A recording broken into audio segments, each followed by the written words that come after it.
ஆயிங்க அன்னைக்கு வியாழக்கிழமை காலையில் பார்த்தீங்க அப்படின்னா 4:30க்கு எழுந்திரிச்சு வந்து லஞ்ச் எல்லாமே ப்ரிப்பேர் பண்ணி குட்டீஸ்க்கு பேக் பண்ணியுமே வச்சுட்டு 6:30 போல் வந்து கோயிலுக்கு கிளம்பிட்டோங்க.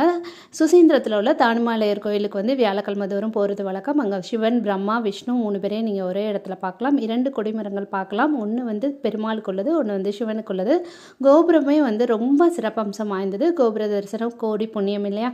சூப்பராக அங்கே வந்து நல்லா தரிசனம் எல்லாம் முடிச்சுட்டு பிரேக்ஃபாஸ்ட் பார்த்தீங்க அப்படின்னா அங்கேயே உள்ள ஒரு ஹோட்டலில் வந்து கம்ப்ளீட் பண்ணிட்டோங்க. அழகாக வந்து ஒரு காஃபியுமே குடிச்சிட்டு நம்ம வீட்டில் உள்ள ஆதியோகி சிவனுக்காக அங்கே உள்ள மாலையும் வந்து சூப்பராக வந்து அவங்கக்கிட்ட பேக் பண்ணி வாங்கிட்டு வீட்டுக்கு கிளம்பியாச்சுங்க.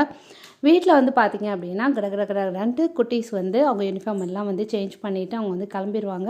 ஹஸ்பண்டும் இன் பிட்வீன் கேப்பில் வந்து சாமிக்கு வந்து அழகாக மாலை போட்டாச்சு. இது பார்த்தீங்க அப்படின்னா கப்பிள் வாட்சஸ் வந்து அண்ணனும் அண்ணியும் வந்து ஃபாரின்லேருந்து வாங்கி கொடுத்துருந்தாங்க. ஸ்டாப் சரி பண்ணதுனால இவ்வளோ நாள் போடாமல் இப்போ போட்டிருக்கேன். எப்படி இருக்குன்னு சொல்லுங்கள். குட்டீஸ்க்கும் ஐடி கார்டு